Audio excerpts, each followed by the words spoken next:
کرتے ہوئے بس یہی شعر کہتا ہوں کہ آؤ کر لیں خیر مقدم، نعرے تکبیر سے لرزہ بر اندام تھا کافر اسی شمشیر سے، نعرے تکبیر، نعرے رسالت، مسلک اعلی حضرت، جشن شہید اعظم، علماء اہل سنت حضرت مفتی مجیب علی رضوی صاحب قبلہ، نعرے تکبیر، نعرے رسالت۔ الحمدللہ الحمد لله رب العالمين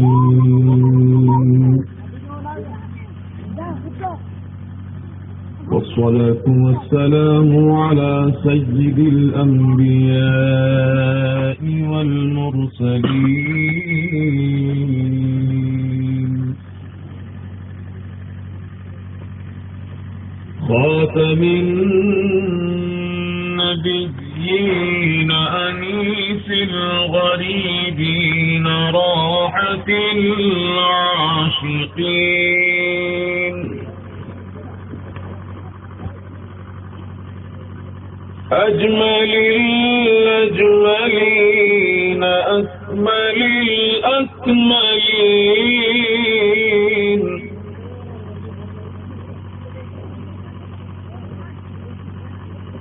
سيدنا ونبينا وحبيبنا وطبيبنا ووكيلنا وكفيلنا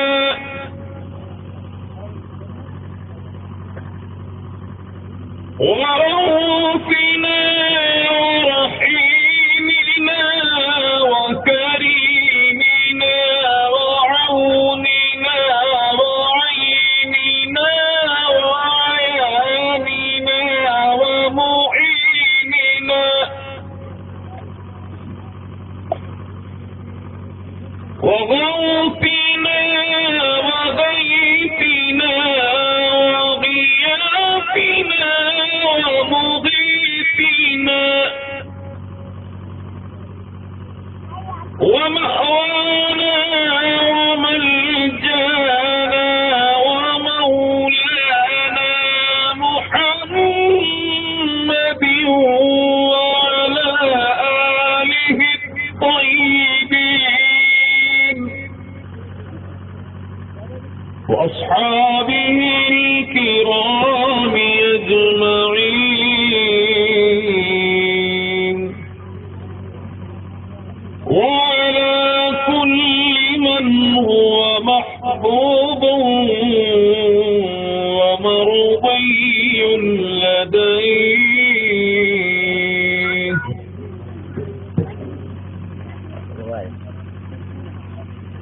أما بعد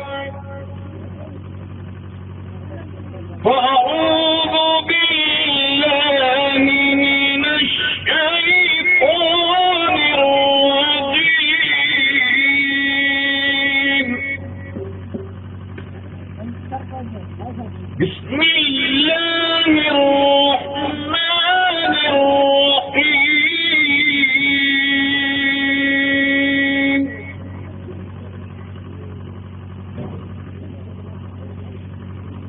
ولا تقولوا لمن يقتل في سبيل الله أموات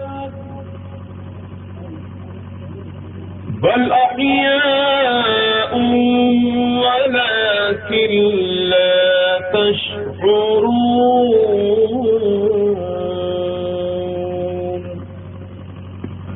صدق الله العظيم وبلغنا رسوله النبي الأمين المتين الكريم ونحن على ما قال ربنا لمن الشاهدين والشاكرين والمطمئنين والموقنين والحمد لله رب العالمين وأفوض أمري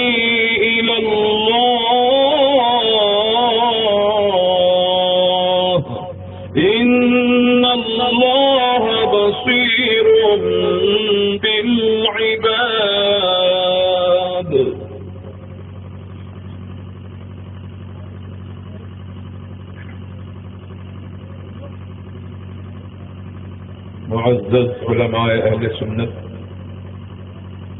بانیان جلسہ، پیغام رضا کمیٹی کے صدر، سیکریٹری اور تمام اراکین، بزرگوں اور نوجوان دوستوں، بادائے توحید کے متوالوں، شمع رسالت کے پروانوں، غوث و خواجہ و رضا کے دیوانوں، اے چادر نبوت کے زیر سایہ پرورش پانے والوں، اے نبی اور آل نبی کی محبت کو دل میں سجانے والوں، اے رسول اور آل رسول کی محبت میں جمع ہونے والوں، آؤ ہم سب مل کر عقیدت و محبت کے ساتھ، کامل توجہ اور بھرپور وارفتگی کے ساتھ ہمارے اور آپ کے ساری کائنات کے آقا و مولا، مدنی دلہا، تاجدار عرب و عجم، صاحب رزق و کرم، باعث تخلیق آدم و بنی آدم، اللہ کے حبیب، انبیاء کے خفیف، زخم خوردہ انسانیت کے طبیب، عرب کے سورج، عجم کے چاند، اللہ کے پیارے، ٹوٹے ہوئے دلوں کے سہارے، آقائے نامدار، مدنی تاجدار، سید ابرار و اخیار، احمد مختار محمد رسول اللہ صلی اللہ تعالی علیہ وآلہ وسلم کی بارگاہ مقدسہ میں ہدیہ درود و سلام پیش کریں۔ اللہم صلی وسلم وبارک علی سیدنا وشفیعنا وحبیبنا ونبینا ومولانا محمد معدن الجود والکرم وآلہ وصحبہ وبارک وسلم صلاة وسلام علیک یا سیدی یا حبیبی یا رسول اللہ صلی اللہ تعالی علیہ وسلم۔ آج کا یہ محترم بالشان اجلاس جشن شہید اعظم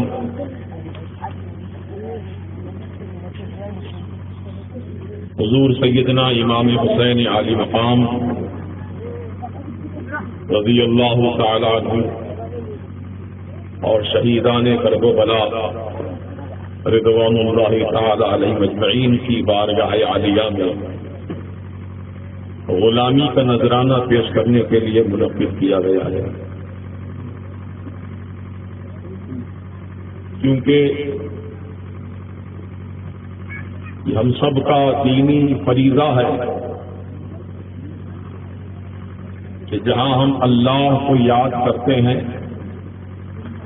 اللہ کا ذکر کرتے ہیں، اللہ کی بندگی بجا لاتے ہیں، اللہ تعالیٰ کی حمد و ثنا بیان کرتے ہیں، اللہ تعالیٰ کی تعریف و توصیف کرتے ہیں، کھڑے ہو کر کرتے ہیں، رکوع میں کرتے ہیں، سجدے کی حالت میں اس کی تعریف کرتے ہیں، قاعدے کی حالت میں اللہ کی تعریف کرتے ہیں۔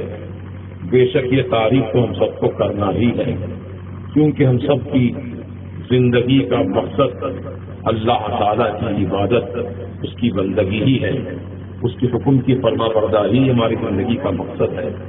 اللہ تبارک و تعالی ہم سب کو خوب توفیق عطا فرمائے کہ ہم صبح و شام اللہ تعالیٰ کی پاکی بیان کریں، اس کی حمد و ثنا بیان کریں، اس کی تعریف و توصیف کریں۔ آپ دیکھتے نہیں، ہم تو اپنے بستروں میں پڑے رہتے ہیں، لیکن صبح سویرے جب صبح صادق کا وقت ہوتا ہے تو پرندے اپنے اپنے آشیانوں سے باہر نکل پڑتے ہیں، اپنی اپنی زبان میں چہچہاتے ہیں۔ وہ چہچہانا ان کا کیا ہے؟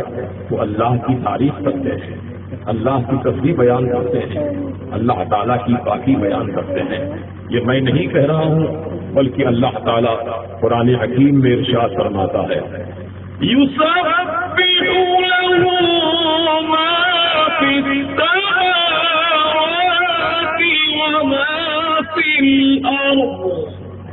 زمینوں میں اور آسمانوں میں جو کچھ ہے وہ سب اللہ تعالیٰ کی پاکی بیان کرتے ہیں، اپنی اپنی زبان میں پاکی بیان کرتے ہیں، اپنی اپنی زبان میں اللہ کی تعریف و توصیف کرتے ہیں، اور اللہ تعالیٰ کی تعریف و توصیف کرنے کا صلہ ان کو یہ ملا کرتا ہے کہ جب وہ پرندے اپنے اپنے آشیانوں سے باہر نکلتے ہیں تو ان کے پیٹ خالی ہوتے ہیں، اور جب شام کو لوٹتے ہیں اپنے آشیانوں میں تو اللہ تبارک و تعالیٰ جو رازق و رحیم ہے ان پرندوں کا بھی پیٹ بھر دیتا ہے اور بھرا پیٹ لے کر اپنے آشیانوں میں داخل ہوتے ہیں۔ اے ایمان والو، تم تو اشرف المخلوق بنی آدم کا تاج تمہارے سر سجایا ہے، اور اللہ تعالیٰ نے تمہاری زندگی کا مقصد بیان فرما دیا، وما خلقت الجن والانس الا لیعبدون، نہیں پیدا کیا میں نے جنات و انسان کو مگر میری عبادت کے لیے، میری بندگی کے لیے۔ لیکن ہم ہیں کہ خدا کی یاد سے غافل ہیں، اپنے بستروں میں آرام کرتے ہیں۔ ارے صبح کا وقت ہوتا ہے، سویرے کا وقت ہوتا ہے، ٹھنڈی زیادہ پڑتی ہے، ایسے وقت میں گرم لحاف اوڑھ کر ہم گرم گرم سو جاتے ہیں، اتنا گوارا نہیں کرتے ہیں، رب کی بارگاہ میں جانا گوارا نہیں کرتے ہیں، ٹھنڈے پانی سے وضو کرنا گوارا نہیں کرتے ہیں۔ جبکہ آپ دیکھتے ہیں پرندے کتنی چھوٹی سی مخلوق ہے، وہ اپنے اپنے آشیانوں سے نکل پڑتے ہیں، نہ سرما کا موسم دیکھتے ہیں، نہ گرما کا موسم دیکھتے ہیں، نہ برسات دیکھتے ہیں، ہر موسم میں وہ دیکھو چہچہا رہے ہیں، اللہ کی تعریف کر رہے ہیں۔ وہ پروردگار عالم کا وعدہ قرآن میں یہ بھی تو ہے، فاذکرونی اذکرکم، اے میرے بندو تم مجھے یاد کرو میں تم کو یاد کروں گا، تم میرا ذکر کرو میں تمہارا ذکر کروں گا، تم میرا چرچا کرو میں تمہارا چرچا کروں گا، تم میرا نام بلند کرو میں تمہارا نام بلند کروں گا، تم زمین کی پستیوں میں یاد کرو میں عرش عظیم کی بلندیوں پر یاد کروں گا، تم انسانوں کی محفل میں یاد کرو میں فرشتوں کی محفل میں یاد کروں گا۔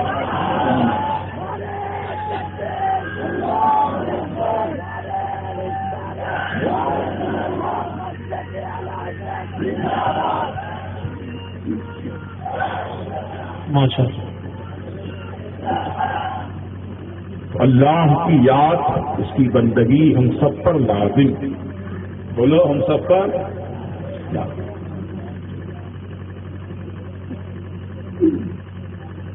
مردوں پر، عورتوں پر، جوانوں پر، بچوں پر، سب پر لازم۔ اس لیے ہم اللہ کی یاد میں، اس کی بندگی میں ہرگز غفلت نہ کریں۔ سفر ہو کے حضرت، خلوت ہو کے جلوت، میدان ہو کے کوہسار، بیاباں ہو کے دریا، ہر مقام پر ہم اس کی یاد کرتے مناتے رہیں، اس کا ذکر کرتے رہیں۔ اور یہ یاد رکھیے کہ اللہ تعالیٰ کی یاد، اس کی بندگی تو ہم پر فرض ہے، لازم ہے، اس میں کسی کو کوئی انکار نہیں ہے، سب مانتے ہیں، سبھی ہے، کسی کو انکار نہیں ہے۔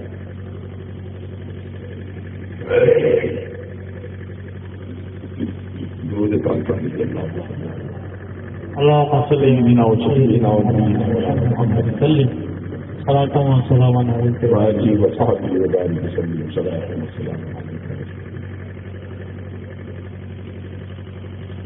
قرآن مقدس تو ساری دنیا کے انسانوں کے لیے مشعل ہدایت ہے۔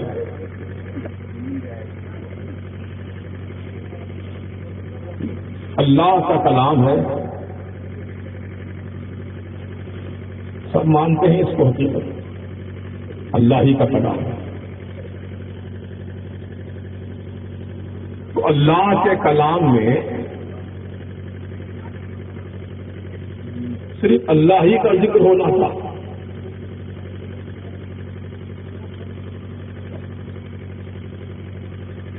جیسے کہ فرقہ وہابیہ، دیوبندی، تبلیغی، مودودی، اہل حدیث، ان سبوں کا یہی نظریہ ہے کہ نجات کے لیے اللہ کو ایک مان لینا کافی ہے۔ تو اللہ کو مان لو، کامیاب ہو جاؤ۔ ان وہابیوں کا یہ کہنا اگر درست ہوتا، صحیح ہوتا، تو پھر قرآن کریم میں اللہ تعالیٰ نے صرف اپنا ہی ذکر نہیں کیا ہے، بلکہ اپنے ذکر کے ساتھ ساتھ رب قدیر نے اپنے پیارے نبیوں کا بھی ذکر فرمایا ہے۔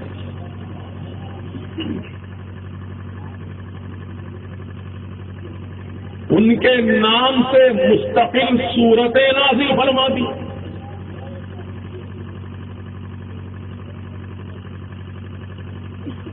انبیاء کے نام سے سورتیں اتار دی۔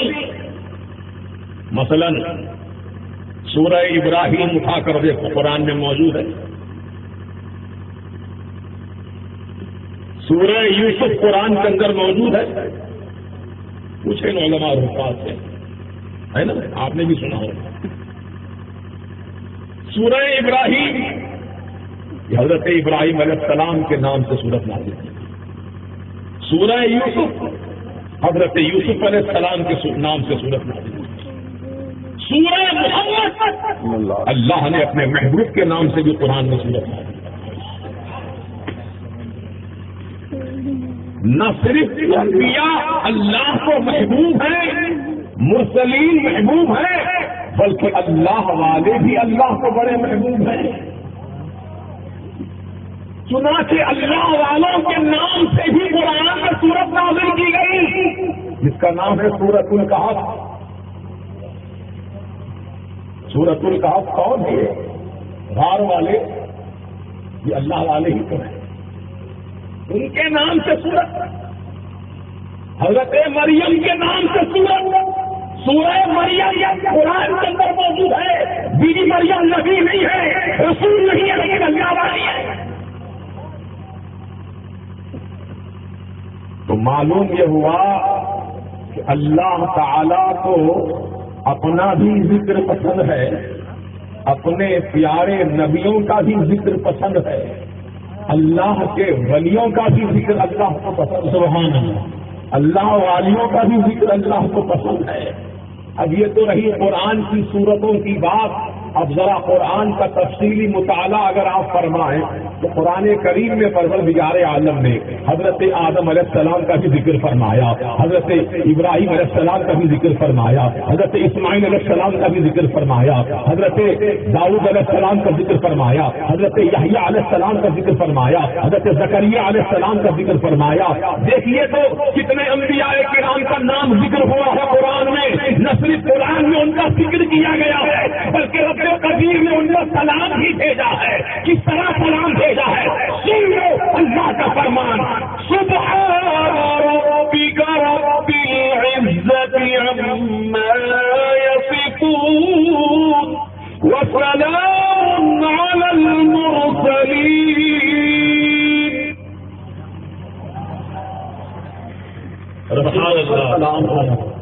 سلام علی المرسلین، رسولوں پر سلام ہو۔ وہابی کہتا ہے سلام کرنا بدعت، سلام کرنا شرک، سلام کرنا ناجائز۔ ارے بےہودے، اللہ تعالیٰ سلام کر رہا ہے نبیوں کو، تو معلوم ہوا نبیوں کو سلام کرنا بدعت شرک نہیں ہے بلکہ اللہ تعالیٰ کی سنت ہے۔ سبحان اللہ، سبحان اللہ، ماشاء اللہ، بہت بہت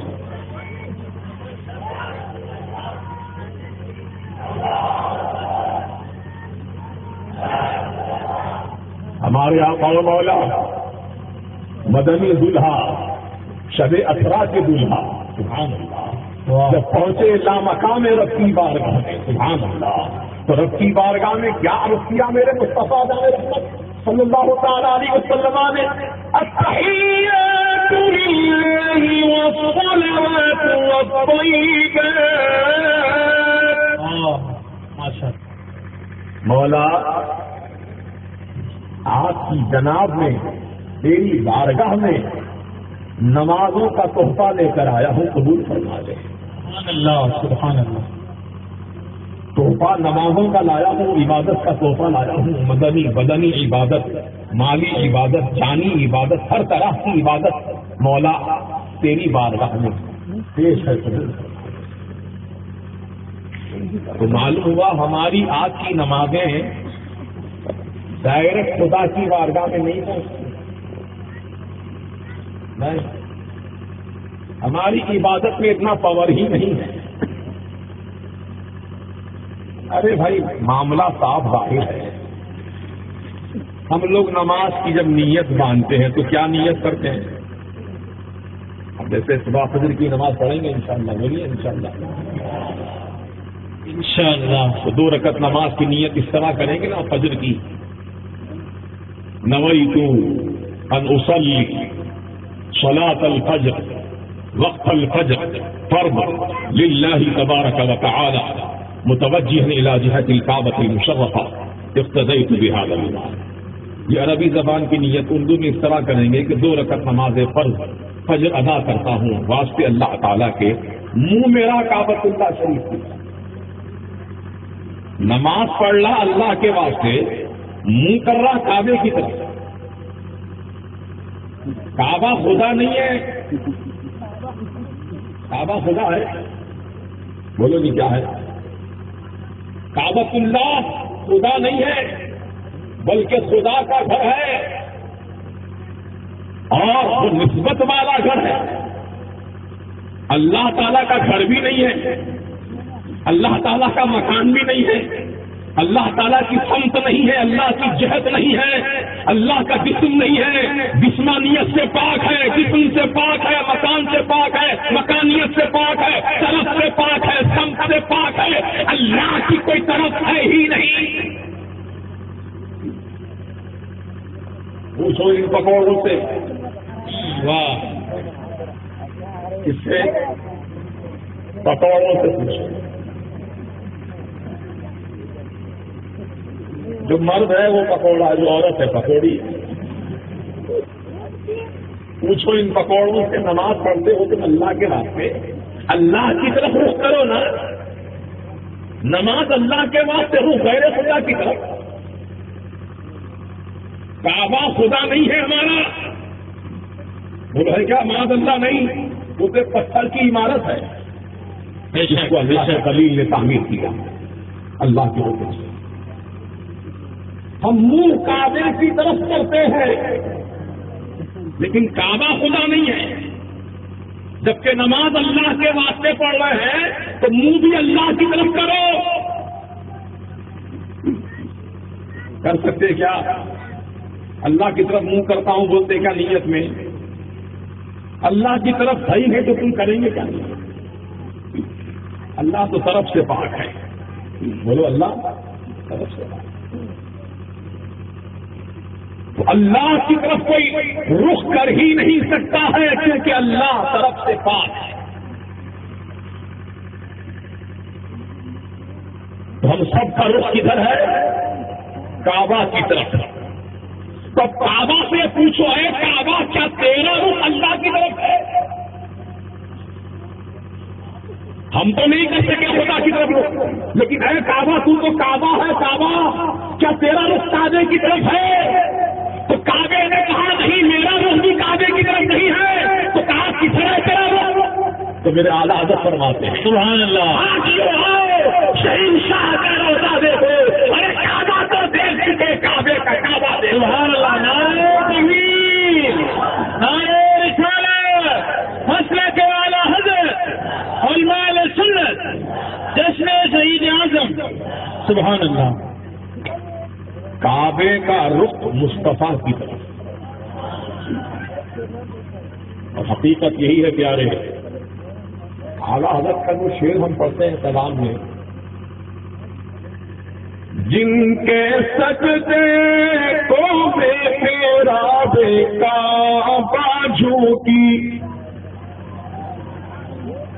جن کے سجدے کو بے تیرا بے کعبہ جھوٹی، ان بھووں کی لطافت پہ لاکھوں سلام۔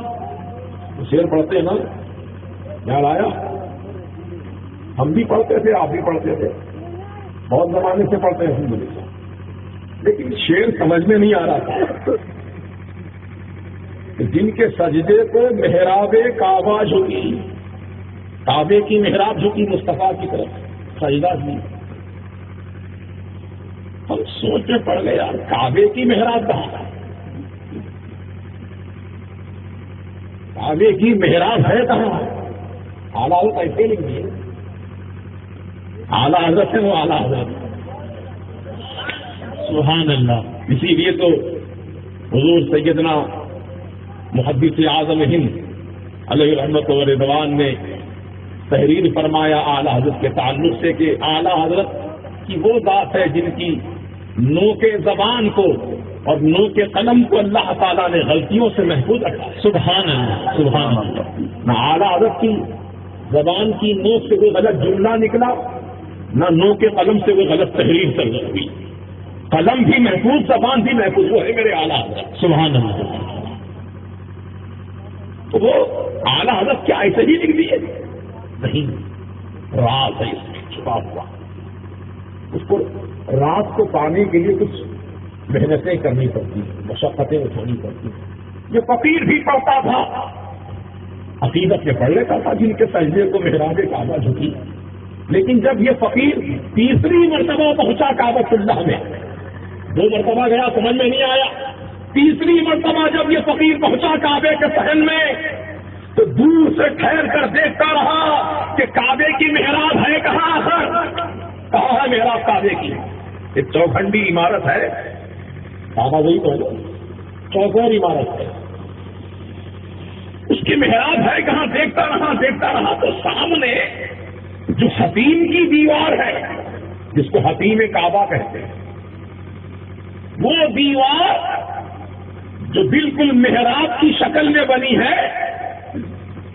مسجدوں کی محرابیں تو کھڑی رہتی ہیں ہمیشہ, جہاں امام صاحب کھڑے رہتے ہیں اس کو محراب بولتے ہیں.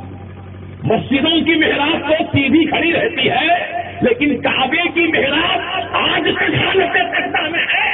سبحان اللہ, کی طرف ہے. سبحان اللہ, سبحان اللہ, سبحان اللہ. نعرہ تکبیر, نعرہ رسالت, پیغام رضا, پیغام رضا.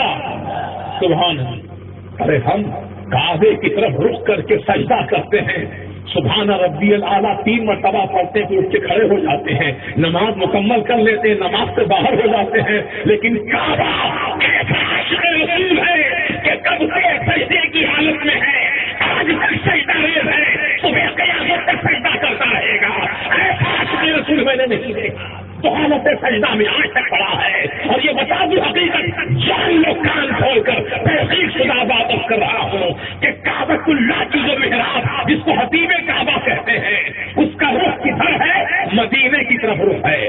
اور پورے کعبے شریف کے اندر جدھر بھی نظر ڈالو بس ایک ہی نام لکھا ہے, اللہ اللہ اللہ اللہ اللہ. ہر طرف اللہ کا نام لکھا ہے. جدھر محراب کعبہ چھٹی ہے وہاں ٹھہر کر نظر اٹھاؤ تو سامنے لکھا ہے محمد رسول اللہ. سبحان اللہ, سبحان اللہ, سبحان اللہ. بہت خوب, ماشاء اللہ. اور سرکار کے ساتھ سرکار کے 4 خلفاء کے بھی نام لکھے. سبحان اللہ. یہ حقیقت, اس کو کوئی ڈینائی نہیں کر سکتا, انکار نہیں کر سکتا. آج بھی اپنے سر کی آنکھوں سے مشاہدہ کر سکتے ہیں. جن کے سجدے کو محراب کعبہ چھپی, ان بھووں کی لطافت پہ لاکھوں سلام. یقیناً اعلیٰ حضرت نے جو فرمایا, حق فرمایا کہ آج تک حتیم کعبہ سجدے کی حالت میں ہے, رخ مصطفیٰ کی بارگاہ کی طرف ہے. اللہ اکبر. تو اس کو بزرگوں ہم کو سجدہ کر کے اٹھ جاتے ہیں. امام صاحب 3 سے 5 مرتبہ تسبیح پڑھ دیے تو لوگ کھانسنا شروع کرتے ہیں. امام صاحب بہت دیر ہو بے چین ہو جاتے ہیں. اللہ اللہ. اسی سے کہتے ہیں سیکھو حتیم کعبہ سے. عشق میں یا تو جنون ہوتا ہے یا پھر سکون ہوتا ہے. اللہ تعالیٰ ہم سب کو سچا عاشق سے. اے عشق تیرے صدقے, میرے اعلیٰ حضرت فرماتے ہیں, عشق تیرے صدقے جلنے سے چھٹے سکتے. جو آگ بجھا دے گی وہ آگ لگائی ہے. جس کے سینے میں عشق مصطفیٰ کی آگ جلتی ہے, جس کے سینے میں عشق مصطفیٰ کی آگ لگتی ہے, قسم خدا کی وہ جہنم کی آگ کو بجھا ڈالے گی. سیدنا صدیق اکبر رضی اللہ تعالیٰ عنہ کا عشق رسول دیکھو. جب میرے سرکار سیدنا صدیق اکبر رضی اللہ تعالیٰ عنہ کا وصال ہوا, پردہ فرمائے سیدنا ابوبکر صدیق رضی اللہ عنہ, تو آپ کا جنازہ اٹھانے کے لیے جب صحابہ مکان کے اندر داخل ہوئے تو دیکھا مکان کی دیواریں کالی ہیں, چھت کالی ہے, اس طرح کالی ہے جیسے کہ چولہا خانے کی چھت کالی ہوتی ہے.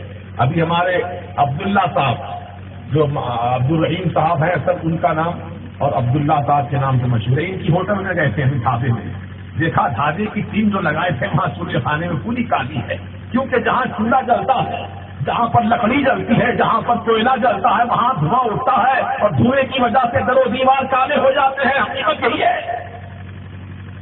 صدیق اکبر کا جب جنازہ اٹھانے کے لیے پہنچے صحابہ, مکان کی چھت کالی, دیواریں کالی, گھر والوں سے پوچھا کیا یہاں چولہا جلتا تھا؟ کہا یہاں چولہا نہیں جلتا تھا، اس کے رسول میں صدیق اکبر کا دل جلتا تھا اور دل جل کر دھواں نکلتا تھا منہ سے، اسی دھوئیں سے مکان کی چھت تعبیر ہو گئی۔ سبحان اللہ۔ 100 گز مارو 1 گز نہ پھاڑو، یہ محبت نہیں ہے، دکھا دو محبت رسول میں پڑا ہو جانا، یہ محبت ہے۔ اعلیٰ حضرت نے یہی تم کو پیغام دیا ہے، مر مٹو مصطفیٰ کے قدموں، ان کے قدموں میں حیات اور اجل دونوں میں، ان پہ مرنے میں عجب لطف کا جینا دیکھا۔ جو سرکار کی محبت میں مر مٹتے ہیں، زندگی حیات جاویدانی کے حامی ہو جائے۔ بہرحال میں زیادہ دیر، کیونکہ وقت بہت کم ہے، 11 بجے ہے، ابھی اصل تقریری ہماری شروع نہیں ہوئی، ہم تو میں ماحول بنا رہا ہوں۔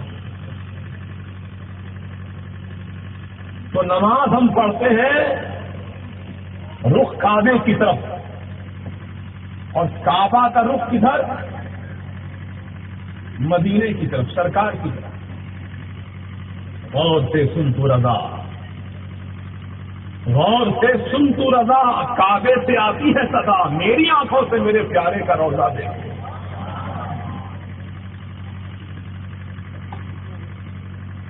تو ہماری آپ کی نمازیں جو ہم ادا کرتے ہیں کعبے تک پہنچتی ہے۔ کہاں تک؟ کعبے تک پہنچتی ہے۔ پھر کعبۃ اللہ جو ہے وہ نماز کی سارٹنگ کرتا ہے، سارٹنگ کا مطلب چھانٹتا ہے۔ وفاداروں کی نماز الگ، غداروں کی نماز الگ، عاشقوں کی نماز الگ، گستاخوں کی نماز الگ۔ چھنی ہے کعبہ، چھنی، جیسے آٹا چھانتے نا، وہ چھنی کا کام کرتا ہے کعبہ۔ اصلی نمازوں کو چھانٹتا ہے، نقلی نمازوں کو دور کر دیتا ہے، پھر یہ کعبہ فارورڈ کرتا ہے مصطفیٰ کی بارگاہ میں۔ یا رسول اللہ، آپ کے غلاموں کی نمازوں کا تحفہ ہے سرکار، اسے آپ اپنی بارگاہ میں آپ قبول فرمائیں۔ صرف مصطفیٰ پیارے کی یہ ذات ہے جو نمازوں کا تحفہ لے کر رب کی بارگاہ میں پہنچتے ہیں اور عرض کرتے ہیں التحیات للہ والصلوات والطیبات۔ مولا نمازوں کا تحفہ، جانی عبادت کا تحفہ، مالی عبادت کا تحفہ سب تیری بارگاہ میں ہدیہ ہے، تو قبول۔ سبحان اللہ، سبحان اللہ۔ ہماری آپ کی مجال نہیں ہے وہاں تک پہنچنا، یہ تو سرکار کا کرم ہے کہ سرکار ہماری نمازوں کو وہاں پہنچائے۔ ان کے دامن سے چمٹ کر جو نماز ادا کی جاتی ہے وہ نماز، ان کے دامن سے چمٹ کر جو روزہ رکھا جاتا ہے وہ روزہ ہے، ان کے دامن سے چمٹ کر جو حج ادا کیا جاتا ہے وہ حج ہے۔ ابھی لوگ حج کرنے گئے تھے، بہت سے لوگ ایسے ہوتے ہیں حج کو جانے سے پہلے جیسا چہرہ تھا ویسا ہی چہرہ لے کر واپس آتے ہیں، کوئی تبدیلی نہیں، کوئی چینجز نہیں۔ اور سچا حاجی جو ہوتا ہے عاشق رسول، قسم اللہ کی، جھوٹ نہیں بولتا، آزما کے دیکھ لو، جب عاشق رسول حج کرنے جاتا ہے تو اس کا چہرہ نور سے چمکتا ہے۔ سبحان اللہ، سبحان اللہ، بے شک حق ہے۔ اب یہ تو بدبودار سڑے ہوئے وہابی ہیں، تو یہی پیغام عام کرتے پھرتے ہیں، گلی گلی پوچھا ارے مکے میں سب کچھ ہے، مکے میں حج ہے، مکے میں کعبہ ہے، مکے میں مقام ابراہیم ہے، مکے میں صفا مروہ ہے، مکے میں مینا ہے، مکے میں عرفات ہے، مکے میں مزدلفہ ہے، مکے میں رمی جمار ہے، مکے میں قربانی ہے، سب مکے ہی میں ہے، مدینے میں کیا رکھا ہے؟ اللہ اللہ، مدینے میں کیا رکھا ہے؟ یہ نادان آج تک نہیں سمجھ پائے مدینے میں کیا رکھا ہے۔ تو صبح اللہ تعالیٰ اپنے بندوں سے محنت مزدوری مکے کی دھرتی پر کرواتا ہے۔ میرے بندے حاجی چل کعبے کا طواف کر، 7 مرتبہ چکر لگا، 7 چکر لگا لیا، چل مقام ابراہیم پر نماز ادا کر لیا، چل صفا مروہ کے درمیان 7 چکر لگا۔ محنت پوری حاجی سے اللہ تعالیٰ مکے میں کرواتا ہے، دوڑاتا ہے، بھاگو، چلو آج تاریخ ہو گئی، چلو مینا کے میدان میں جا کے پڑھ جاؤ، صبح تک وہی ٹھہرو، پھر صبح سویرے نہا کے چلو، ہر 7 جب مغرب ہو جائے تو چلو وہاں سے نکل کر مزدلفہ کے میدان میں آؤ، رات پوری وہاں ٹھہرو، رات جیسے ہی ختم ہوئی چلو وہاں سے نکل کر چلو مینا کے میدان میں جاؤ، شیطان کو کنکری مارو، پھر جو ہے قربانی دو، پھر اپنے سر کے بال منڈواؤ، پھر احرام کھولو، ساری محنتیں مشقتیں اللہ بندے سے مکے میں کرواتا ہے تو مدینے میں کیا ہے؟ سن نادان، اللہ تعالیٰ بندے سے محنت مکے میں کرواتا ہے تو مدینے میں اس محنت کا صلہ ادا کرتا ہے۔ سبحان اللہ، سبحان اللہ، نعرہ تکبیر، نعرہ رسالت، فیضان مدینہ، فیضان مدینہ، فیضان مدینہ، سبحان۔ تو جن کو محنت کا صلہ لینا ہے وہ جائے مدینے۔ تو مفاتیحا خزائن الارض، آقا فرماتے ہیں زمین کے خزانوں کی کنجیاں اللہ نے مجھے عطا فرمائی، خزانے ہیں رب کے میرے پاس۔ اور میرے چچا سید الشہداء امیر حمزہ رضی اللہ تعالیٰ عنہ جو میدان احد میں شہید ہوئے، جن کا کلیجہ چاک کیا گیا، دانتوں سے ہندا نام کی عورت نے چبایا تھا، وہ امیر حمزہ سید الشہداء رضی اللہ تعالیٰ عنہ کا مزار احد کے دامن میں ہے، اور ان کی زندہ کرامت یہ ہے کہ روزانہ مغرب کی نماز کے بعد جب آپ پہنچے وہاں احد کے میدان میں سید الشہداء کی بارگاہ میں، تو ان کی قبر انور سے ایسی خوشبو مہکتی ہے کہ پورا علاقہ خوشبو سے معطر ہو جاتا ہے۔ اور آقا فرماتے ہیں فی المدینہ کی زیارتیں، مدینے میں دو زیارتیں ہیں، ایک میری زیارت، ایک میرے چچا کی زیارت۔ جو رب کے خزانوں سے حاصل کرنا چاہے جائے میرے چچا کی بارگاہ میں، میرے چچا کی بارگاہ میں حاضری کرے، ان کی زیارت کرے، تو میرے چچا سفارش کریں گے کہ آقا اس کو عطا فرما دیجیے، تو میں اس کو عطا کروں گا۔ اور سید الشہداء امیر حمزہ رضی اللہ تعالی عنہ جو میدان احد میں شہید ہوئے اللہ کی راہ میں، عالم یہ تھا چادر بھی اتنی لمبی نہیں تھی کہ آپ کے جسم پاک پر چادر اڑا دی جاتی۔ میرے آقا کی آنکھوں میں آنسو آ گئے تھے اس کو جب سید الشہداء کا جنازہ قبر میں اتارا جا رہا تھا، سر پہ چادر اڑاتے تو پیر کھل جاتے تھے، اور پیروں کو ڈھانکتے تو سر کھل جاتا تھا۔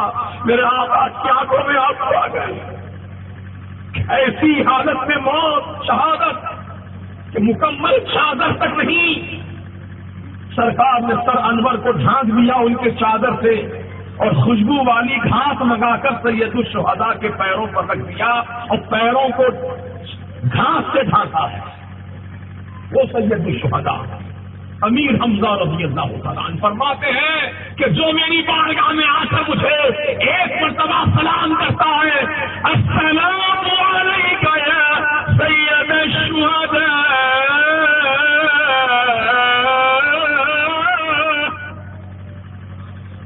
ایک مرتبہ سلام کرتا ہے مجھ کو تو میں قیامت تک اس کے سلام کا جواب دیتا ہی رہتا ہوں۔ سبحان اللہ، یہ فضیلتیں سن لو، زندگی میں کام جانا۔ سبحان اللہ، ضرور حاضری دینا سید الشہداء کی بارگاہ میں۔ اللہ اللہ، تو عرض یہ کر رہا تھا کہ مدینے پاک میں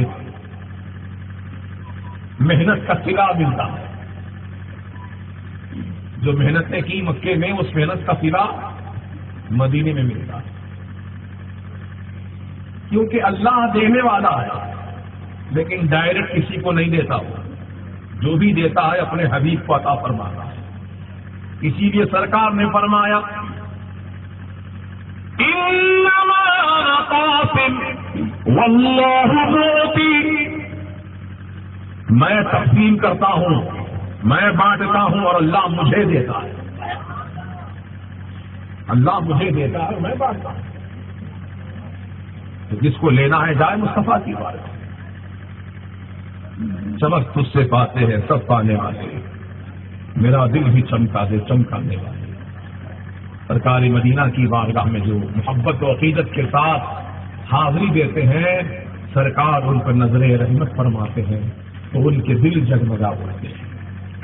کم ہیں ایسے حاجی لوگ جن کے چہرے چمکتے ہیں، بہت کم لوگ، الا ماشاء اللہ، ورنہ جیسے جاتے ویسے جاتے۔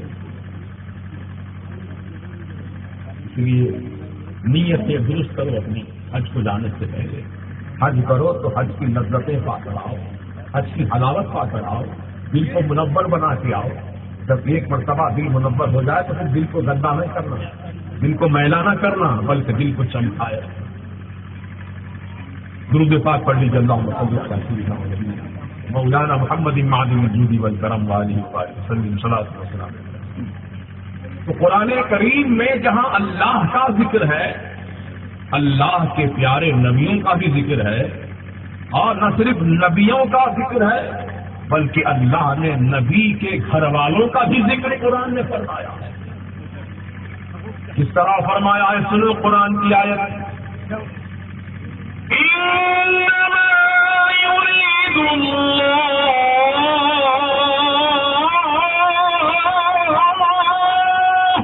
ليذهب عنكم الرجس أهل البيت ويطهركم تطهيرا۔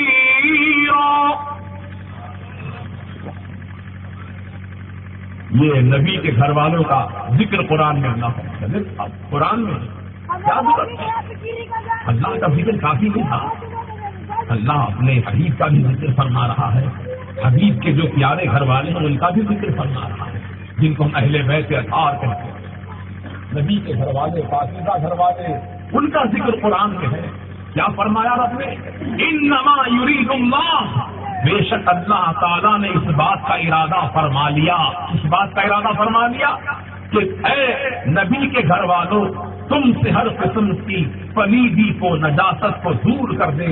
اللہ نے اس کا وعدہ، اس کا عہد فرما لیا، اس کا ارادہ فرما لیا، لیطہرکم تطہیرا، تاکہ اللہ تم کو خوب ستھرا فرما دے، خوب پاکیزہ فرما دے۔ تو مطلب یہ نکلا کہ نبی کے گھر والے پاکیزہ ہیں۔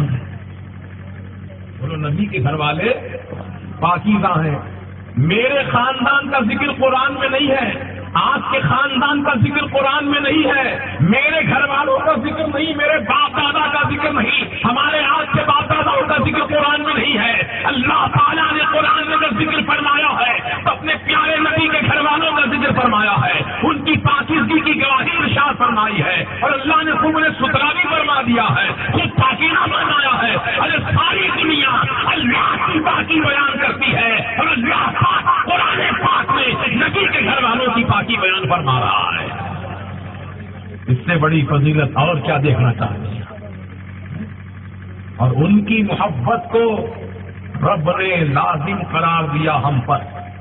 سنو قرآن کی آیت، اللہ کا فرمان ذیشان، قل لا أسألكم عليه أجرا إلا المودة في القربى۔ اے حبیب، تم فرماؤ کہ میں نے تم کو جو دین اسلام پہنچایا ہے، اس کے عوض میں تم سے دنیا کی اجرت نہیں مانگتا، مجھے روپیہ پیسہ نہیں چاہیے تمہارا، دولت نہیں چاہیے تمہاری، جو میں تم تک قرآن پہنچایا، دین پہنچایا، شریعت پہنچایا، قانون بتایا، سب کچھ میں نے تم کو زندگی کا طریقہ، عبادت کا شعور بخشا، اس کے بدلے میں تم سے کوئی معاوضہ نہیں مانگتا، اجرت طلب نہیں کرتا۔ محبوب تم فرماؤ اپنے غلاموں سے مجھے دولت نہیں چاہیے تمہاری، الا المودۃ فی القربى، میرے اہل بیت کی محبت تم سے مانگتا ہوں، بس اتنا ہی چاہیے۔ اہل بیت کی محبت، نبی کے قرابت داروں کی محبت ایمان والوں پر اس آیت کی روشنی میں فرض ہو گئی۔ سیدنا امام شافعی رحمۃ اللہ علیہ فرماتے ہیں، اس آیت سے اہل بیت اطہار کی محبت ہم پر فرض ہے۔ اور بعض محتاط علماء کہتے ہیں کہ اہل بیت کی محبت جزء ایمان ہے، ایمان کا ایک حصہ ہے، لیکن فقیر یہ کہتا ہے اعلیٰ حضرت کے صدقے میں کہ اہل بیت کی محبت جزء ایمان ہی نہیں بلکہ اصل ایمان ہے، روح ایمان ہے، جان ایمان ہے، کیونکہ کہ آقا نے کیا فرمایا سنو. حضرت ابو ہریرہ رضی اللہ عنہ حدیث کے راوی ہیں.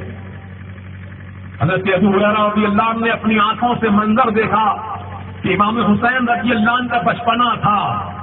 سرکار اپنے بستر پر لیٹے ہوئے تھے. حضرت امام حسین رینگتے سرکار مدینہ علیہ السلام کے قریب آ گئے. سرکار نے دیکھا کہ میرا لاڈلا پیارا نواسا میرے قریب آ رہا ہے تو حضور نے اپنے نواسے کے دونوں ہاتھوں کو تھام لیا اور فرمایا ادن منی یا حسین، ادن منی یا حسین، اے حسین میرے اور قریب آ جا، اور قریب آ جا، اور قریب آ جا. تو امام حسین مسکراتے مسکراتے اپنے نانا جان کے بدن کے قریب ہو گئے. حتیٰ کہ ابو ہریرہ رضی اللہ عنہ فرماتے میری نگاہوں نے دیکھا رسول کا وہ نورانی سینہ جو محبت وحی الہی ہے، جو گنجین انوار الہی ہے، اس سینے پاک مصطفیٰ پر امام حسین کے ننھے قدم تھے. اور سرکار اپنے پیارے نواسے کو اپنے سینے پر کھڑا کر لیے اور فرمائے بیٹے حسین اور قریب آؤ میرے، اور قریب آؤ. امام حسین نے اپنا سر جھکایا، نانا جان کے قریب کیا تو سرکار مدینہ علیہ السلام نے اپنی زبان پاک کو حسین عالی مقام کے منہ میں رکھا اور منہ میں رکھا تو سرکار کی زبان کو امام حسین چوسنے لگے. اللہ اللہ، اب سرکار نے اپنی اس مبارک زبان سے کیا کیا پلایا ہوگا، حسین نے کیا کیا پیا ہوگا، وہ پلانے والے رسول جانے، پینے والے آلے رسول جانے کہ کیا کیا پلایا، کیا کیا پیا آپ نے. بس یہ کہ سرکار نے پھر اپنی زبان کو باہر نکالا. امام حسین سینے پر ہی ہے. میرے آقا فرماتے اللہ میں حسین سے محبت کرتا ہوں، اے اللہ میں حسین کو محبوب رکھتا ہوں. مولا تو بھی حسین سے محبت فرما، محبوب رکھ میرے مولا حسین کو تو بھی. اور جتنے وسیع میرے حسین سے محبت ہی کریں گے ان محبت کرنے والوں کو بھی مولا تو محبوب رکھ، مولا ان سے بھی تو محبت کر. سبحان اللہ، سبحان اللہ. نعرہ تکبیر، نعرہ رسالت. حسین کا دامن، حسین کا دامن، پیغام رضا. اس حدیث پاک کی روشنی میں یہ ثابت ہو چکا کہ حسین عالی مقام سے محبت کرنے والے بھی محبوب الہی بن جاتے ہیں. ان سے محبت کرنے والے بھی محبوب الہی بن جاتے ہیں. اللہ کے محبوب ہو جاتے ہیں وہ بندے جو حسین عالی مقام رضی اللہ عنہ سے محبت کرتے ہیں. لیکن آج کا یہ شیطانی دور، ذاکر نائک جیسا لمباڑا صفت انسان جو میرے امام حسین رضی اللہ عنہ پر جس نے ریکیک حملے کیے تھے بمبئی کی سرزمین پر، دنیا میں معاملہ ہوا، احتجاج ہوا، اسٹرائک ہوا، اس کے خلاف بیان بازی بھی تھی اور یہ کچھ نہ کچھ بکواس بکتا ہی رہتا ہے کیونکہ یہ بدعقیدہ ہے، یہ وہابی عقیدے کا حامل ہے، موجودی نظریات کا یہ پرچار کرتا ہے، انگلش بولتا ہے. تمہارے نوجوان بچے انگلش سن کر اس کی پریشان ہو جاتے ہیں. وہ ریفرنس دیتا ہے، حوالے دیتا ہے تو حوالے سن کر پریشان ہو جاتے ہیں. ایسے اچنبے والی چیزوں کو دیکھ کر پریشان مت ہو، اپنا ایمان خراب مت کرو، سمجھے آپ. اس سے اچھی انگریزی تو جارج بش بھی بولتا ہے جو بھی جوتے کھایا ہے. بے شک اس کی خوب تاشکشی ہو رہی. دنیا میں میں سمجھتا ہوں اتنا ذلیل کسی کو نہیں کیا گیا جتنا اس کو حق ہے. یہ اللہ کی مار ہے. بے شک بے شک مار پڑتی ہے غیب فقیر کی، یعنی حضرت پیران پیر کی. سبحان اللہ. مار پڑتی ہے غیب فقیر کی، یعنی حضرت پیران پیر کی. کھایا جوتا کہاں؟ وہی پیران پیر سے کھایا. بغداد مقدس میں. اللہ بہرحال یہ پوری سیاسی عنوان نہیں. اور یہ کرنا چاہتا ہوں کہ ذاکر نائک نے امام حسین رضی اللہ عنہ کی عظمت کو گھٹانے کے لیے، امام حسین کی محبت کو ہمارے سینوں سے نکالنے کے لیے اس نے پرچار کیا پیس ٹی وی کے ذریعے کہ حسین سیاسی جنگ لڑنے گئے تھے. یزید بڑا اچھا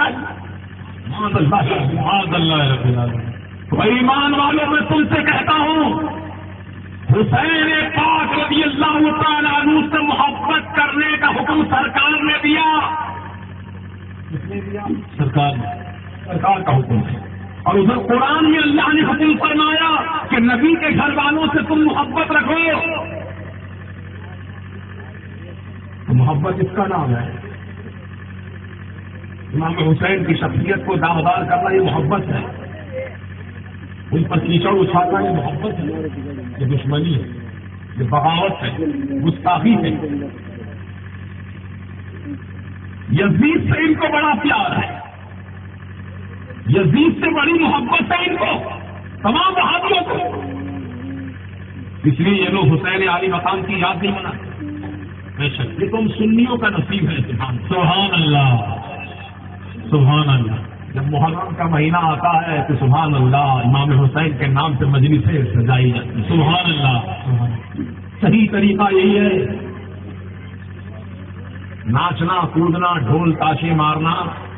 یہ حسین پاک اس سے خوش نہیں ہوں گے. سبحان اللہ. ایسے کاموں سے کہ جہاں سب جمع ہو محبت کے ماحول میں, اور اللہ رسول کا ذکر ہو رہا ہو, قرآن کی آیتیں پڑھی جا رہی ہو, حدیث رسول پڑھی جا رہی ہو, آپ وہاں بیٹھ کر محبت کے ماحول میں ادب و احترام کے ساتھ سن رہے ہوں تو آپ کا یہاں بیٹھنا مبارک, آپ کا سننا مبارک, آپ کا یہاں ذکر کرنا مبارک, آپ کا یہاں آنا مبارک. پسند وحدہ لا شریک کی.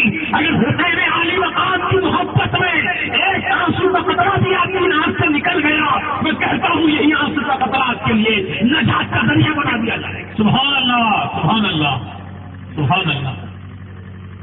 حسین سے محبت کرو کیونکہ اللہ کا بھی فرمان ہے, رسول پاک کا بھی فرمان.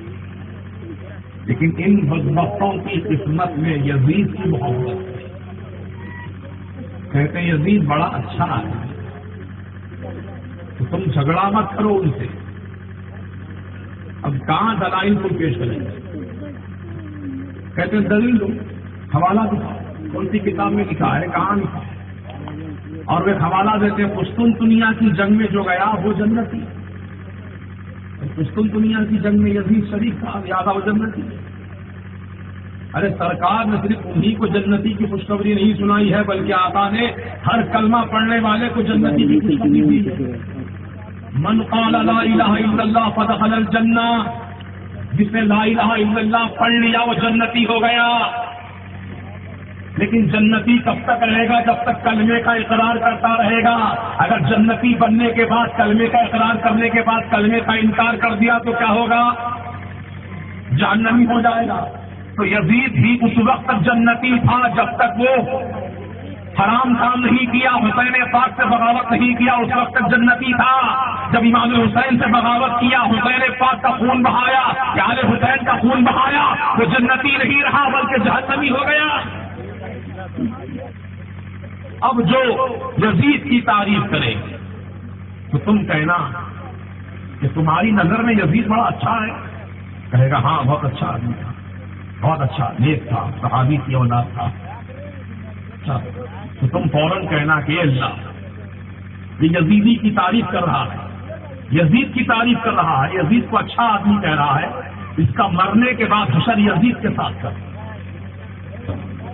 اور ہم حسین کو اچھا کہہ رہے ہیں, ہم حسین سے محبت کرتے ہیں, ہم حسین علی مقام کو اچھا جانتے. میرے مولا ہمارا حشر حسین کے قدموں میں کرے. ارے کیا آپ کو واقعہ نہیں معلوم؟ حضرت امام حسین کا بھی بچپنا تھا. حضرت سیدنا عمر ابن خطاب رضی اللہ عنہ کے صاحبزادے کھجور کے درخت چڑھے تھے, کھجور توڑ کر کھا رہے.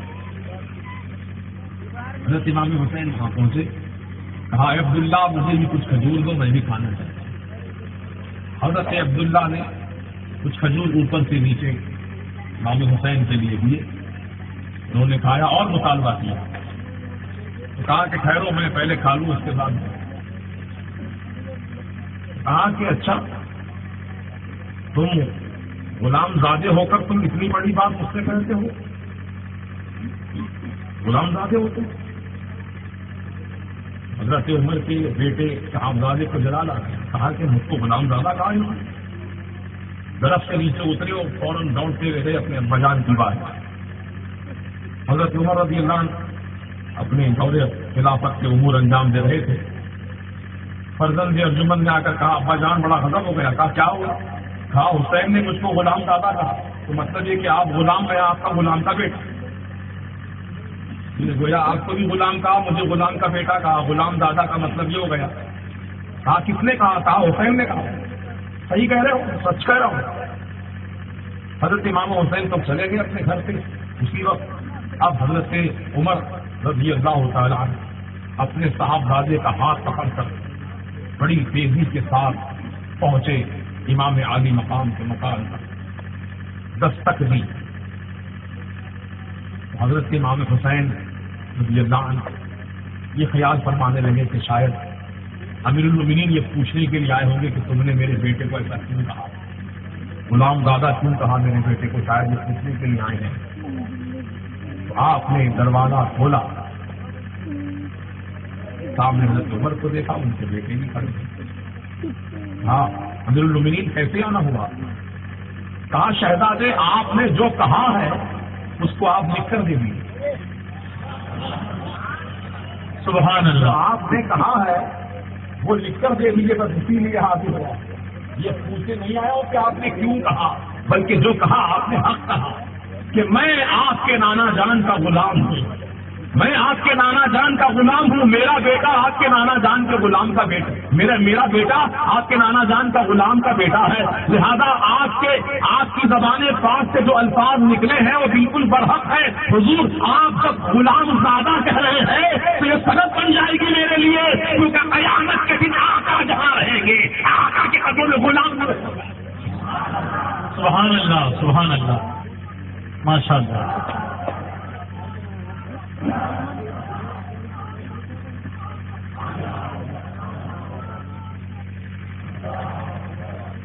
صحابہ کرام جب ان سے ایسی عقیدت محبت رکھتے تھے تو ہم کو آپ سے کتنی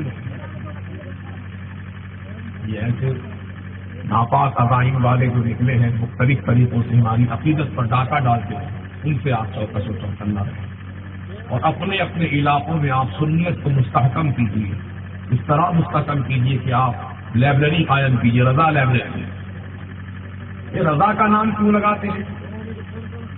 ارے یہ تو اللہ تعالیٰ کا کرم ہے کہ اس نے رضا کے نام میں وہ اثر رکھا ہے.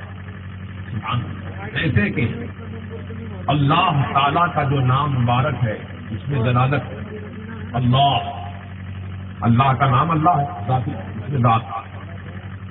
رحمان رحیم یہ سب صفاتی نام ہے، اس میں ذات جو ہے وہ اللہ تعالیٰ اللہ. اور اللہ ایسا بااثر نام ہے کہ جب کوئی بندہ مومن اپنی زبان سے کہتا ہے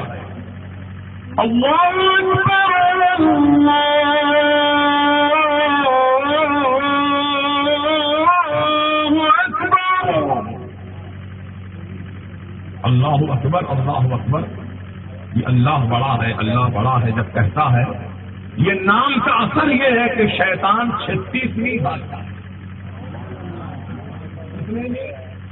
اعلیٰ حضرت سے تحقیق کی ہے میزان الاجر فی اذان القبر نام کی کتاب میں کہ شیطان 36ویں بات کا. بے شک سبحان اللہ. اللہ تبارک و تعالیٰ کے نام میں اثر، اللہ کا نام لو شیطان دفاع ہو جائے. اب جن کے گھروں میں آصیب ہے، بلیات ہیں، جادو ٹونا ہے، گھر والے پریشان ہیں بچارے، ملاؤں کے پاس عاملوں کے پاس پھر کے پریشان ہے، صحیح علاج نہیں ہو پا رہا ہے. میں آپ کو فری کا علاج بتاتا ہوں، کر لیا کرو. روزانہ مغرب کی نماز کے بعد اپنے گھر میں بلند آواز سے 7 مرتبہ اذان کہو، 7 بار اذان کہو گھروں میں، انشاءاللہ خیر و برکت بھی ہوگی، بلا جادو ٹونا جو بھی ہوگا سب کٹ جائے گا، دفاع ہو جائے گا. سبحان اللہ سبحان اللہ. ہم ایسے مولوی نہیں ہیں بچا کے رکھنے والے، سبحان کرنے والے. فیضان رضا، فیضان رضا، برکات رضا. سبحان اللہ. گھروں میں اذان دو اپنے، مغرب سے لے کر رات کے 2 بجے تک ٹائم ہے، 7 مرتبہ اذان. اور اذان صحیح الفاظ ادا کرو اذان کے. کسی ہمارے عالم دین سے، مفتی صاحب سے، ہمارے مصباحی صاحب سے، یہ ہمارے مولانا صاحب جو نورانی مسجد کے امام صاحب ہیں، ہمارے قاری اسماعیل صاحب ہیں جو عثمان آباد سے تشریف لائے ہیں، اور بھی ہم علماء کرام تشریف فرما میں سب کے نام سے واقف نہیں ہوں، معاف کرنا. ان کی خدمت میں آپ آئیے، اذان کہنے کا طریقہ سیکھ لیجیے. اللہ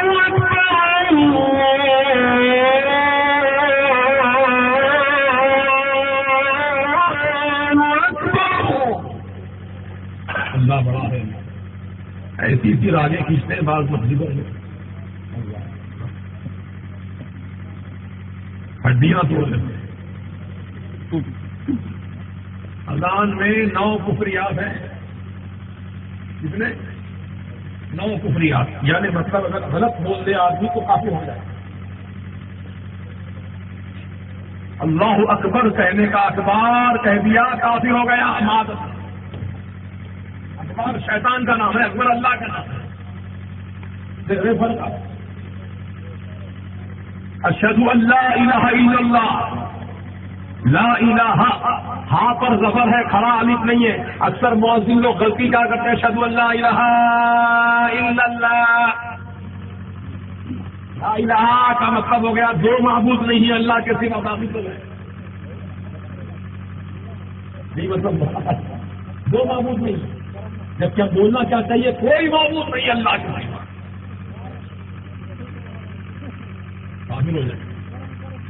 تو اذان کہنے کا صحیح طریقہ علماء سے یہ بتائیں گے آپ. اذان کہنے کا فائدہ یہ ہے کہ بلیات دور ہو جاتی ہے, شیطان بھاگتا ہے, 36 میل دور بھاگتا ہے.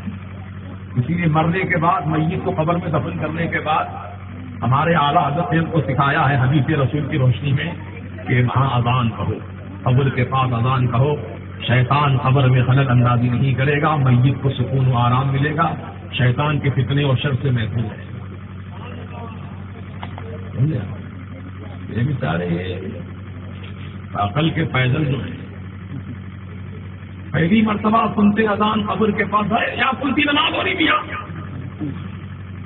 کون سی نماز ہو رہی ہے, اذان کیوں دے رہے قبر کے پاس؟ ارے بےحودے, جب تو پیدا ہوا تھا نا تیرے کان میں بھی اذان پکاری گئی تھی.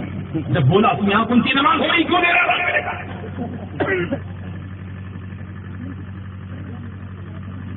اذان کہنے کے کئی مقامات ہیں جہاں مستحب کہا گیا کہ ان جگہوں پر اذان کرنا مستحب ہے. جنگل میں راستہ پہ بھٹک جائے, اذان کہو انشاءاللہ راستہ مل جائے. طوفان آ گیا, طوفان کو تھامنا ہے تو کیسے تھامیں گے؟ کوئی طاقت تمہارے پاس ایسی کہ طوفان کو تھامو. اذان کہو, سب مل کر اپنے اپنے مقام پر اذان کی برکت سے طوفان تھم جائے. اللہ کے نام کرو. سیلاب آ گیا, جھوکم آ گیا, آپ لوگ پریشان ہیں, بھاگ رہے ہیں, اذان کہو. اذان سے بھلے یاد کہاں ہو جائے. آگ لگ گئی, آگ نہیں بجھ رہی ہے, فائر ٹینڈر آ کر کے پانی مار رہے ہیں لیکن پھر بھی آگ بھڑک رہی ہے. اذان کہو, اذان کی برکت سے آگ بجھ جائے. سبحان اللہ, سبحان اللہ, سبحان اللہ. بچہ پیدا ہوتا ہے تو اس کی پیٹھ میں شیطان اپنا ناخن چبھوتا ہے, تو اس لیے بچہ روتا ہوا پیدا ہوتا ہے. پیدا ہوتے ہی رویا, کون مارے, اس کا اماں ماری, باپ مارا, استاد مارا, ٹیچر مارا, کون مارا بچے کو. پیدا ہوا, ماں کے پیٹ سے پیدا ہوتے ٹہ رونا شروع کر دیا. یہ شیطان مردود اس کے پیٹ کے آخری حصے میں جو ہے ناخن چبھوتا ہے, تو اس لیے بچہ ہوتا ہے.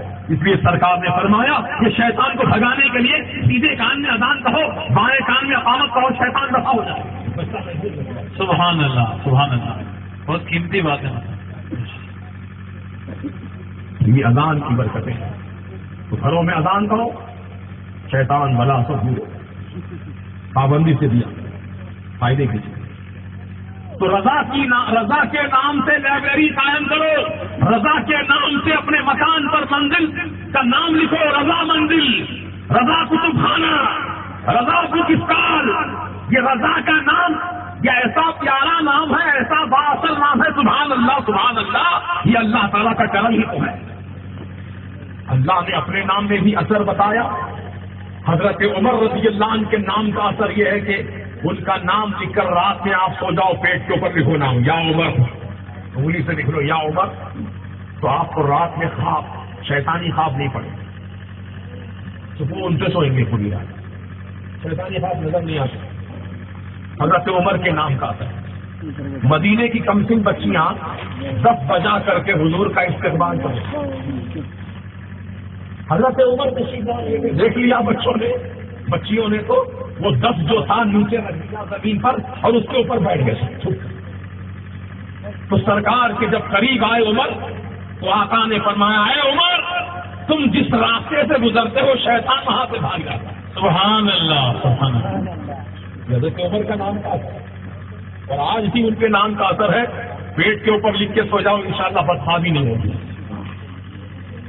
تو اللہ تعالیٰ کے نام کا اثر، اپنے محبوب کے صحابی کے نام کا اثر اور اپنے محبوب کے غلام عاشق امام احمد رضا کے نام کا اثر یہ ہے کہ اللہ کا نام لو تو شیطان بھاگتا ہے، امام احمد رضا کا نام لو تو وہابی بھاگتا ہے۔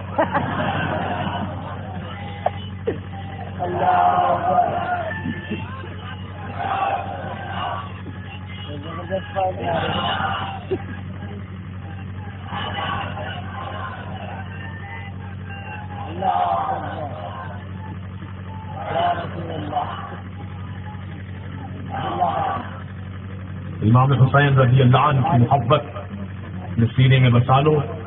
ان کی بارگاہ میں صحیح خراج عقیدت پیش کرنے کا طریقہ یہی ہے کہ نام سے محفلیں سجاؤ، ان کے نام سے سبیل لگاؤ، ان کے نام سے آپ غریبوں کو کھانا کھلاؤ، کھچڑا بنا کر کھلاؤ، شربت بنا کر پلاؤ، اور ایسے جلسے رکھو، قرآن کی تلاوت کی محفلیں سجاؤ، نعت و منقبت کی محفلیں سجاؤ، انشاءاللہ امام حسین کی روح پاک خوش ہو جائے گی اور آپ پر نظر کرم فرمائیں گے میرے سرکار حسین۔ ان کی نگاہ کرم کا فیض یہ ملے گا کہ اللہ تعالیٰ آپ کو دنیا اور آخرت کی کامیابی عطا فرمائے۔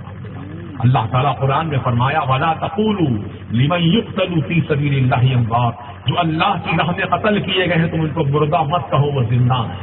وہ کیسے زندہ ہیں تم نہیں سمجھ سکتے ان کی زندگی کو، کیسے زندہ ہیں، تم لاشعور ہو، تم کو شعور ہی نہیں ہے اس بات کا کہ ان کی زندگی کو تم سمجھ سکو۔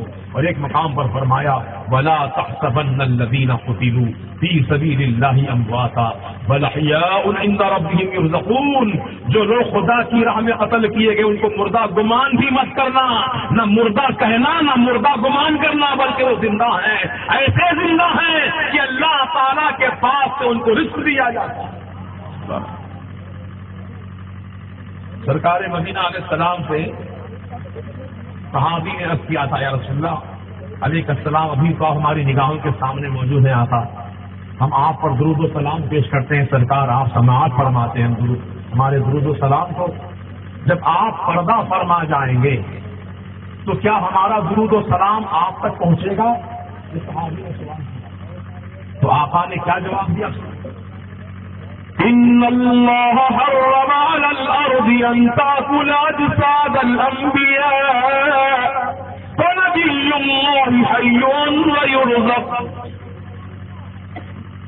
اب نبی کے بارے میں جو صحابی کے ذہن میں جو بات تھی آقا نے اس کو کلیئر بتا دیا، واضح جواب دے دیا کہ اے میرے صحابی تم کیا سمجھتے ہو جو انبیاء پردہ فرما جائیں گے تو وہ اوروں کی طرح سڑ گل جائیں گے، ختم ہو جائیں گے، فنا ہو جائیں گے؟ نہیں، اللہ نے زمین پر اس بات کو حرام کر دیا ہے کہ وہ نبیوں کے جسم کو کھا لے۔ نہیں کھا سکتی زمین نبی کے جسم کو، نہ کوئی کیڑا لگ سکتا ہے نہ کوئی پتنگا، بلکہ اللہ تعالیٰ ان کو قبر میں زندہ رکھتا ہے۔ حیٌّ فنبی اللہ حیٌّ، اللہ کا نبی زندہ ہوتا ہے، وہ اللہ تعالیٰ رزق بھی عطا فرماتا ہے۔ یہ زندگی کی علامت ہے کہ سرکار مدینہ علیہ السلام بھی اپنی قبر انور میں زندہ ہے، تمام انبیاء زندہ ہیں، تمام صدیقین زندہ ہیں، تمام شہداء زندہ ہیں، تمام اولیاء کرام زندہ ہیں۔ ارے دور کیوں جاتے ہیں، آپ کے اورنگ آباد ہی کا واقعہ ہے۔ میں گیا تھا وہاں، جو مونڈا مارکیٹ کی مسجد ابھی حال ہی میں تعمیر ہوئی ہے، پرانی مسجد شہید کر کے نئی مسجد بنا ہے، وہاں قبرستان ہے مسجد سے لگا ہوا۔ جب وہ پلر ڈالنے کے لیے جگہ کھودی گئی تھی مسجد کے لیے تو ایک قبر کھل گئی، بازو میں قبر تھی، وہ قبر کا مٹی کا ڈھیرا نکل گیا۔ لوگوں نے جھانک کر دیکھا، نہ جانے کتنی پرانی قبر تھی لیکن کفن بالکل اجلا کفن تھا، دھچکا نہیں لگا۔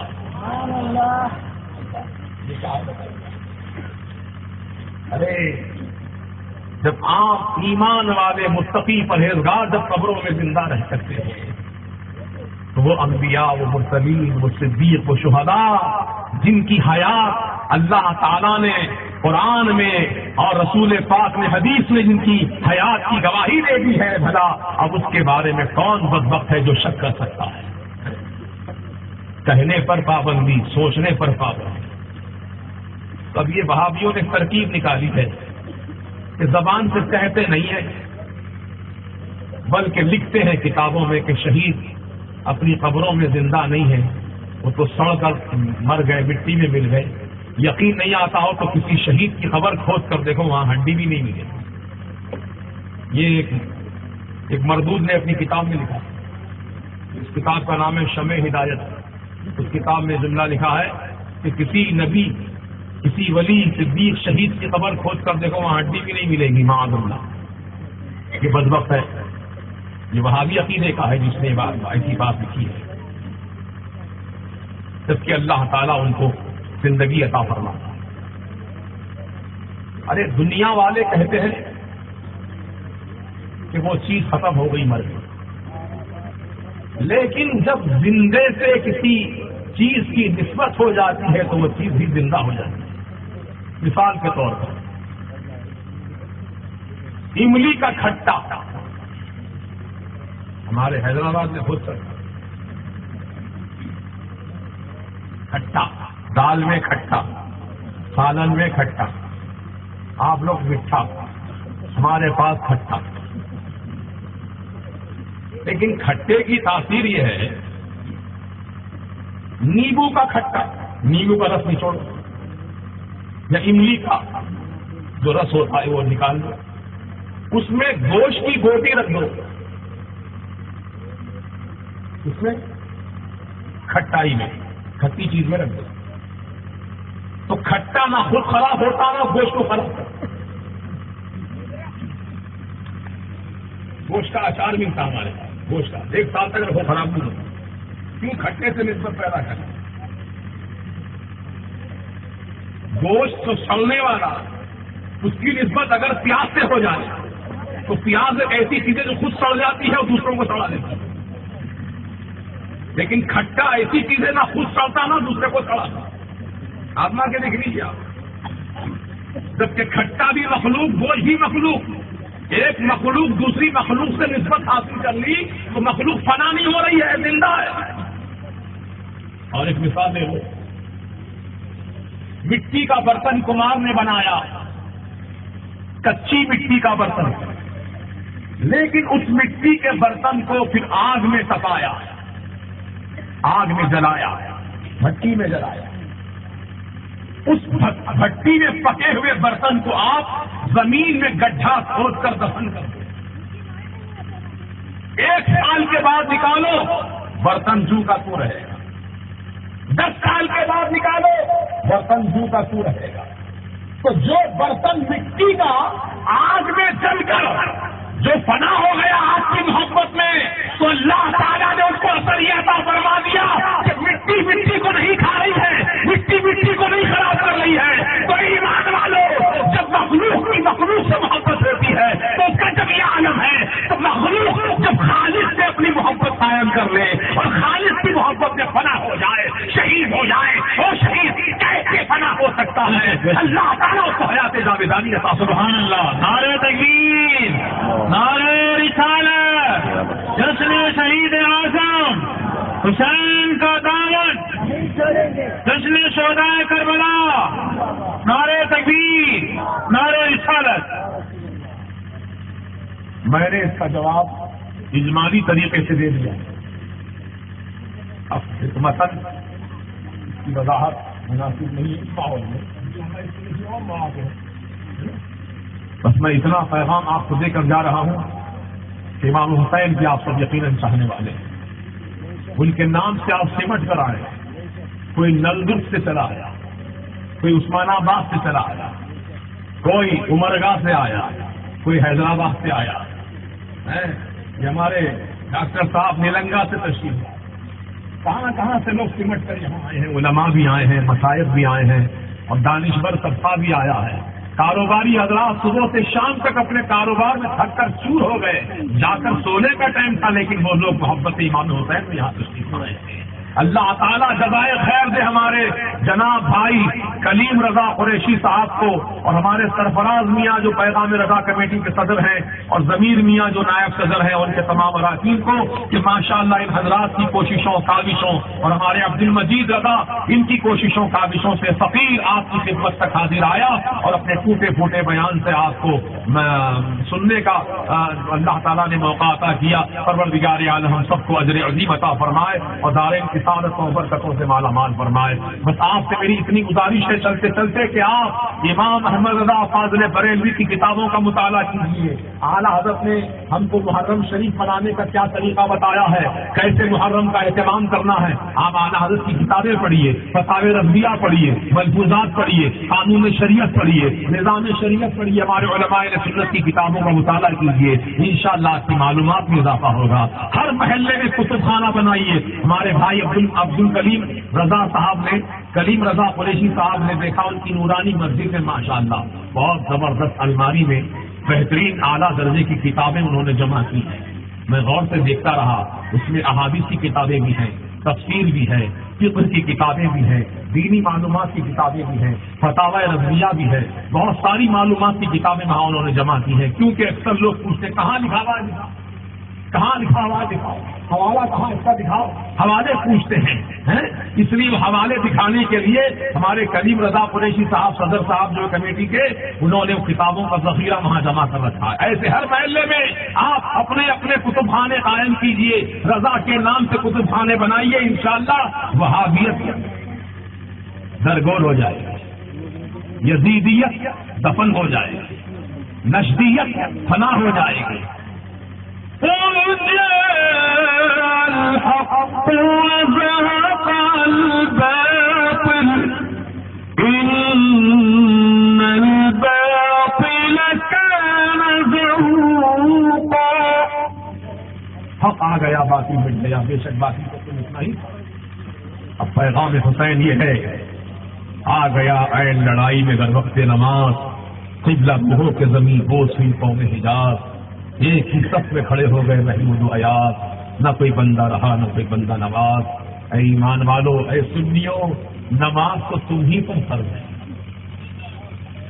کس پہ فرض ہے؟ سبحان اللہ، بے شک حق ہے، تم ہی پر تو فرض ہے، نماز بے شک سنیوں پر ہے، لیکن شیطان مردود ہمارے ہی پیچھے پڑے رہتا ہے، قبول ہوتی نہیں، ہمارے پیچھے ہی پڑا رہتا ہے، ہم کو ہی روکتا رہتا ہے، اور ہم ہی لوگ شیطان کا شکار بھی ہو جاتے ہیں۔ ہم پوچھتے ہیں رے مردود شیطان ان کو کیوں نہیں روکتا، ان کو کیوں نہیں روکتا، کیسے دوڑتے ہیں اذان کے ساتھ ہی دوڑتے ہیں، پنج وقتہ کی نماز بھی ہو رہی، اشراق بھی ہو رہی، چاش بھی ہو رہی، نوافل بھی ہو رہے ہیں، تہجد بھی ہو رہی، صلاۃ اللیل بھی ہو رہی ہے، سب کچھ ہو رہا ہے۔ ارے تو وہابیوں کو کیوں نہیں روکتا، ہم سنیوں کو کیوں روکتا ہے؟ شیطان مردود شیطان بولا ان کو روکنے سے کوئی مقصد ہی ان کو روکنے سے مقصد پورا ہوتا ہے، کیونکہ قبول تو تمہاری ہونے والی ہے، ان کی تو قبولیت کا درجہ ہی نہیں پاتی ہے، اس لیے ان کو روکنے سے فائدہ ہی نہیں، روکتا تم کو کیونکہ تمہاری نماز قبول ہونے والی ہے۔ تب شیطان کو مات دینا ہمارا آپ کا کام ہے، بولو شیطان کو مات دینا، کیونکہ روکنے والا ہم کو، آپ کو، شیطان ان کو نہیں روکتا۔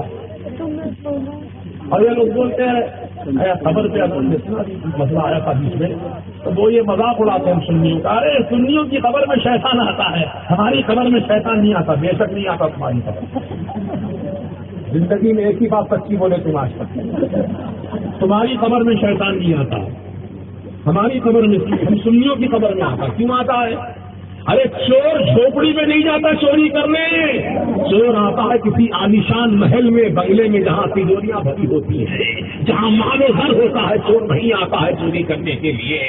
ایمان کا خزانہ ہم سنیوں کے سینے میں ہے، وہ چلانے کے لیے قبر میں آتا ہے، اور تمہارے سینے تو خزانے سے خالی یہاں کیوں آئے گا؟